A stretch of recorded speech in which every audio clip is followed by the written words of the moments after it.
caregiving can feel overwhelming. Some days feel impossible. If you're caring for someone with Alzheimer's or dementia, we want you to know this. You are not alone. There is help, there are resources, and there is hope. This is Gut Punched, Alzheimer's and Caregivers.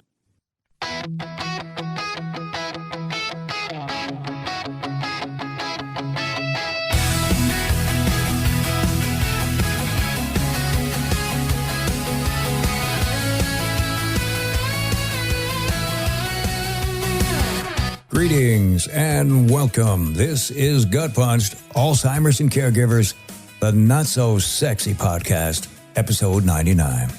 I'm Jeff Edwards, the host of this not-so-sexy podcast. We're really glad you're here. If you're a caregiver listening today, I hope you're doing okay, or at least as okay as you can be, given everything that comes with this. Now, people ask me all the time, why the Not So Sexy podcast?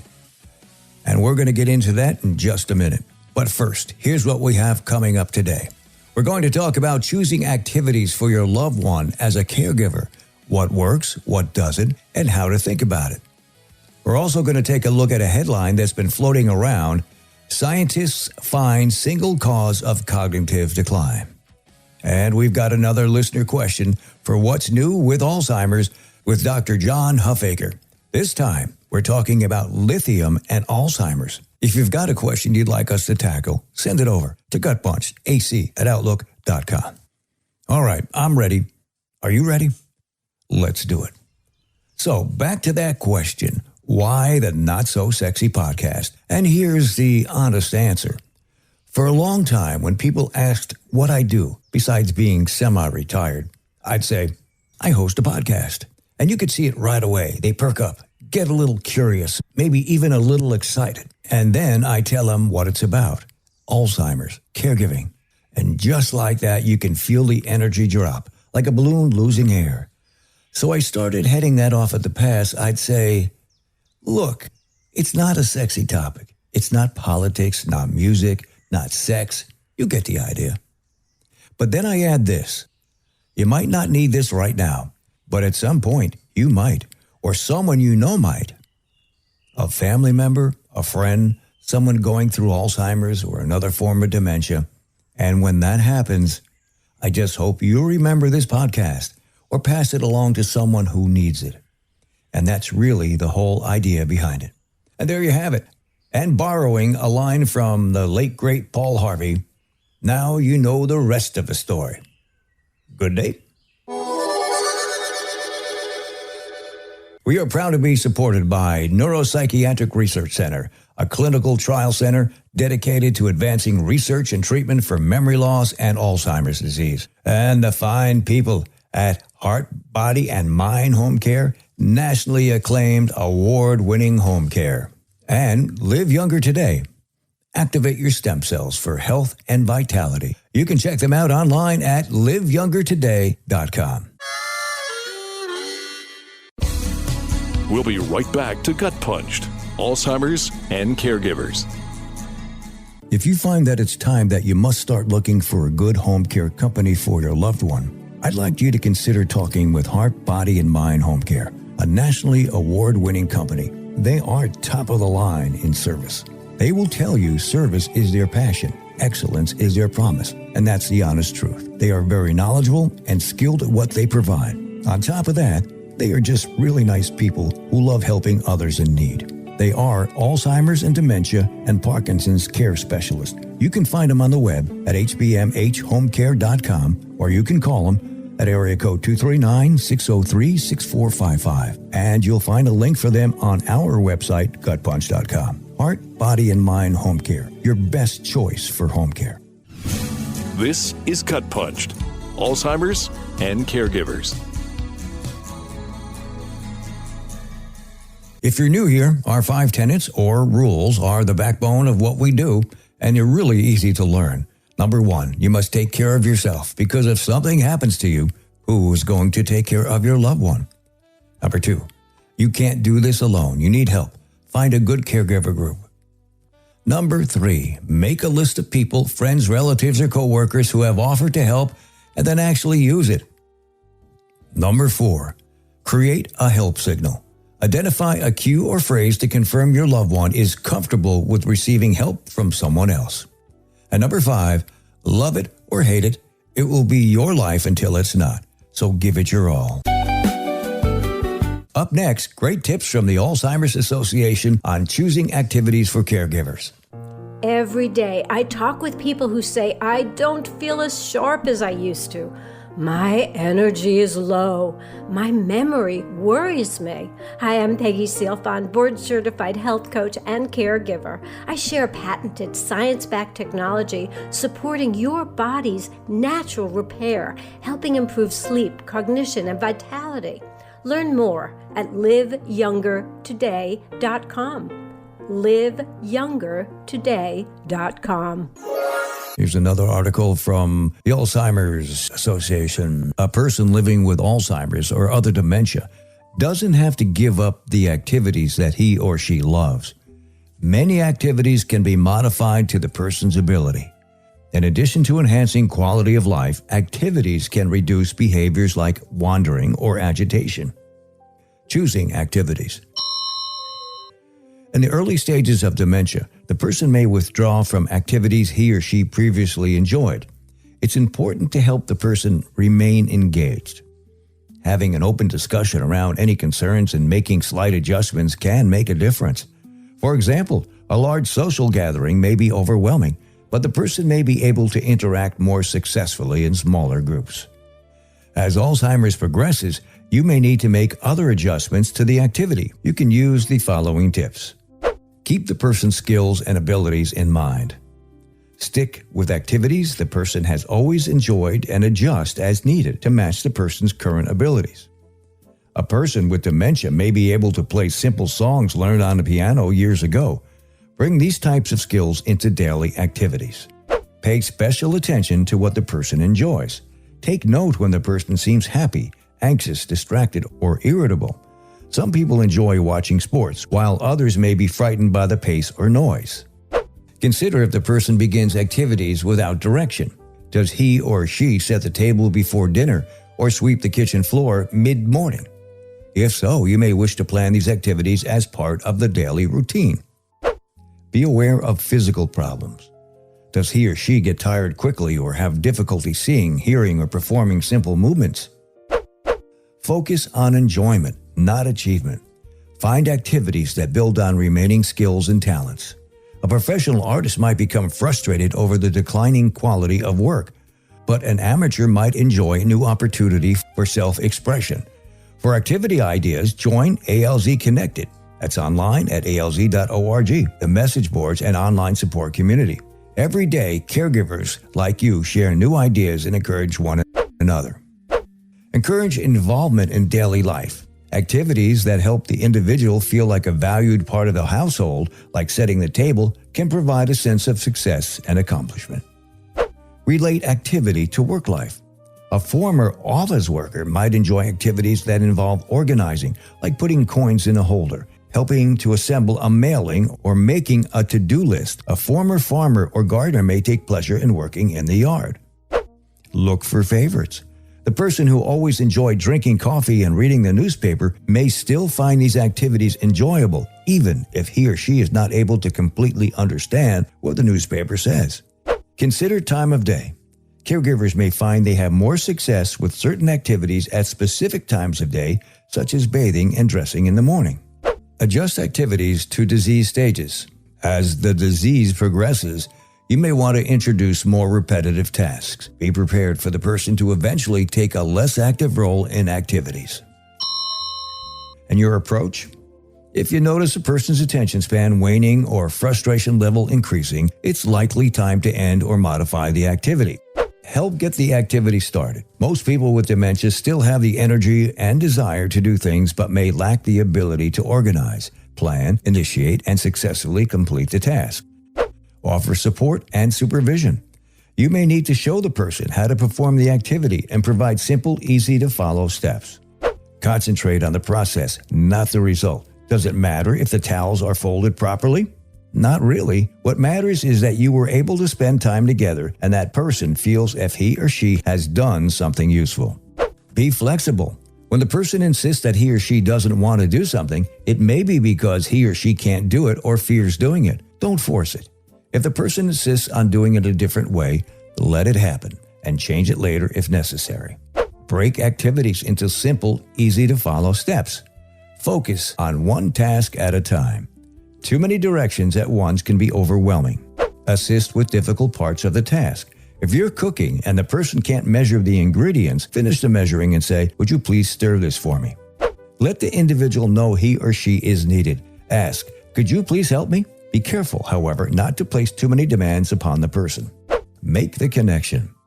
If you ask the person to make a card, he or she may not respond. But if you say that you're sending a special get-well card to a friend and invite him or her to join you, the person may enjoy working on this task with you. Don't criticize or correct the person. If the person enjoys a harmless activity, even if it seems insignificant or meaningless to you, encourage the person to continue. Encourage self-expression. Include activities that allow the person a chance for expression. These types of activities could include painting, drawing, music, or conversation. Involve the person through conversation. While you're polishing shoes, washing the car, or cooking dinner, talk to the person about what you're doing. Even if the person cannot respond, he or she is likely to benefit from your communication. Substitute an activity for a behavior. If the person with dementia rubs his or her hand on a table, provide a cloth and encourage the person to wipe the table. Or if the person is moving his or her feet on the floor, play some music so the person can tap to the beat. And try again later. If something isn't working, it may just be the wrong time of day or the activity may be too complicated. Try again later or adapt the activity. Some helpful tips from the Alzheimer's Association. You can go there, alz.org. We're coming back with information about the single cause of cognitive decline. We'll be right back to Gut Punched, Alzheimer's and Caregivers. Your memories are precious. The people you love, the moments you cherish, the life you've lived. At Neuropsychiatric Research Center, we believe your brain deserves the very best care. If you're 50 or older, we invite you to a free memory screening event designed to give you clarity, hope, and valuable insight into your cognitive health. This test has the potential to identify Alzheimer's-related changes earlier than ever in giving people more time, more understanding, and more ways to prepare. By taking just a few minutes for a confidential memory check, it can help you establish a baseline, give you a peace of mind, and connect you to research that may change lives, including your own. Neuropsychiatric Research Center, 14271 Metropolis Avenue, Fort Myers. Take the first step towards protecting your brain for yourself and the people who love you. Visit nprc-southwestflorida.com or call 239-939-7777 to schedule your free memory screening today. The p-tau 217 blood test is available only to participants who meet eligibility criteria. This is Gut Punched, Alzheimer's and Caregivers. It's from Newsmax, Monday, April 6, 2026. Scientists find single cause of cognitive decline. Aging can take a toll on memory. Now, a new study has identified a single protein as the culprit of cognitive decline, and scientists believe they may be closer to reversing that decline. Researchers at the University of California, San Francisco, have identified a protein that appears to play a key role in age-related changes in the brain, particularly in the hippocampus, the region responsible for learning and memory. The protein, known as FTL1, was found at higher levels in older mice, which also showed fewer connections between brain cells and performed worse on cognitive tests. To better understand its role, scientists increased FTL1 levels in younger mice. Strikingly, their brains began to resemble those of older animals, with reduced neural connections and declines in memory-related behavior. But the most promising finding came when researchers lowered FTL1 levels in older mice. The animals showed measurable improvement, including stronger connections between neurons and better performance on memory tests. Quote, "It is truly a reversal of impairments," said senior author Saul Villeda, Associate Director of UCSF Baker Aging Research Institute. It's much more than merely delaying or preventing symptoms, unquote. Further analysis revealed that FTL1 also affects how brain cells use energy. Higher levels of the protein slowed metabolism in the hippocampus, which may contribute to cognitive decline. However, when researchers used a compound to boost cellular metabolism, they were able to counteract these negative effects.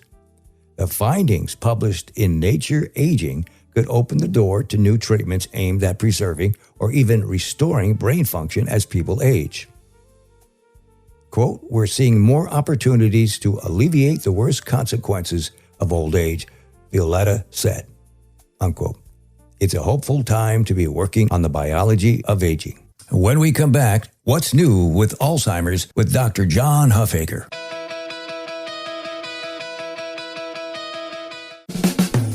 What's new in Alzheimer's with John Huffaker.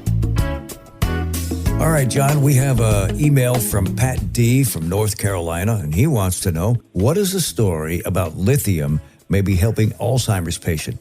I thought it was used for bipolar disorders.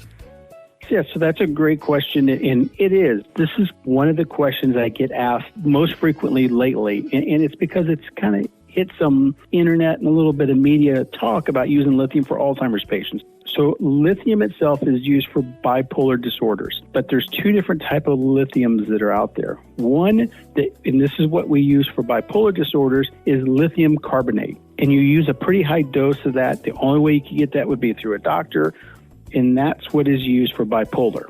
There's also what's called lithium orotate. And now lithium orotate is a supplement you could buy at a health store. It doesn't require prescription, and it typically only comes in low dose. This is where it gets a little bit convoluted. They just came out with a study, actually March, just within the last couple of months, where they studied lithium carbonate for Alzheimer's patients. And they did two different things. They did cognitive scales, so we tried to see could we get a cognitive change, improvement or not. And then they also did imaging to look at that amyloid protein, because the theory is people that have a lithium deficiency of the brain, by taking lithium, we replace that deficiency, and that helps to reduce the amyloid proteins, because we do know a proper amount of lithium can help with the amyloid protein buildup. So in that study, though, when they looked at the cognitive testing and the imaging, they actually came back and concluded they didn't really see any change.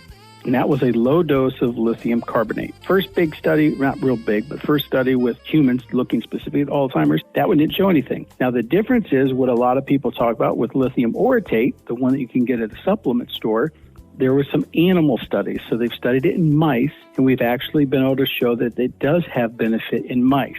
So the first question you say, okay, well, one's a human study, one's study with animals. We have to start somewhere. The animal study with lithium orotate actually looks pretty decent. What's interesting about it is lithium orotate can penetrate to the right portions of the brain more effectively than lithium carbonate. So there might be some theory behind that. It's very early to say. People confuse some of that research because they don't even realize there's more than one type of lithium. In my opinion, I get asked a lot about this one, is I'm like, if you did a low dose lithium orotate, you're probably not doing anything harmful. It's still debatable if it's having benefit, but maybe it does, maybe it doesn't. That's something we'll still have to work on, but it's probably not harmful to take. I would just say make sure and talk to your doctor before you start taking it, because even lithium orotate, the supplement that's the low dose, still does carry some risk. And I would, make sure they're okay with that. But it's kind of this convoluted answer like I gave. It's a long answer, but it's because it's not clear cut, gets blurred in the media, and they kind of combine the way they describe the medications, but they are distinctly different, and we just need to do more research. Okay, thank you very much. We'll be back with a look at our resources. We'll be right back to Gut Punched, Alzheimer's and Caregivers. A little help, please. I would like to ask a favor of you. We here at Gut Punch, Alzheimer's and Caregivers are now into our third year, getting close, really close to 100 episodes. It really wasn't until midway into our second year that we put together a nice website for our listeners. And thank you, Helicopter Marketing. It's easy to find, gutpunch.com. That's it. If you haven't been there yet, would you please check it out And if you've been there before, would you give it another look and see if there are things that you would like to see on the website? Things that may help you or other caregivers that we don't currently have. You can go to our contact page and you can type in your suggestions. We would really appreciate that you help us continue to bring the best we can. And the same goes for the podcast itself. Let's build this together. And thank you very much. This is Gut Punched, Alzheimer's and Caregivers. Our resources are very important. If you're not sure where to turn or how to connect, we'll be here to help bring you trusted resources. You can reach out to the Dubin Center at dubincenter.com in their new building. And then there is Neuropsychiatric Research Center, and you can find them at nprcsouthwestflorida.com. And Heart, Body, and Mind Home Care at hbmhomecare.com. You can check out the Alzheimer Support Network at alzsupport.org. And to find your local chapter of the Alzheimer's Association, you can visit the website or call their toll-free hotline at 1-800-272-3900. Now, they also offer an outstanding resource called Dementia Care Navigation. It's powered by Ripple and the Alzheimer's Association. It provides free personalized dementia care, including a dedicated care navigator and tailored resources for caregivers and people living with dementia. You can get connected by calling 855-271-2662. That's 855-271-2662. You take the first step. We also mention the guide program frequently. It's another excellent resource that provides help and respite care, and it's free. You can search for it online or visit Dr. Perry's HealthSpan Partners at https://healthspansouthwestflorida.com. Another resource worth checking out is Aquilane Clinical Research at aqualaneresearch.com. Now here's a fairly new one, Alzheimer's Support Network at https://support.network. Our website is gutpunch.com, and the email address is gutpunchedac@outlook.com or jeff@gutpunch.com. And thank you to each and every one of you who has taken the time out of your busy, stressful day as a caregiver to listen. We truly appreciate it. Thanks for joining us, and if today gave you even a little hope, hold on to it. God bless.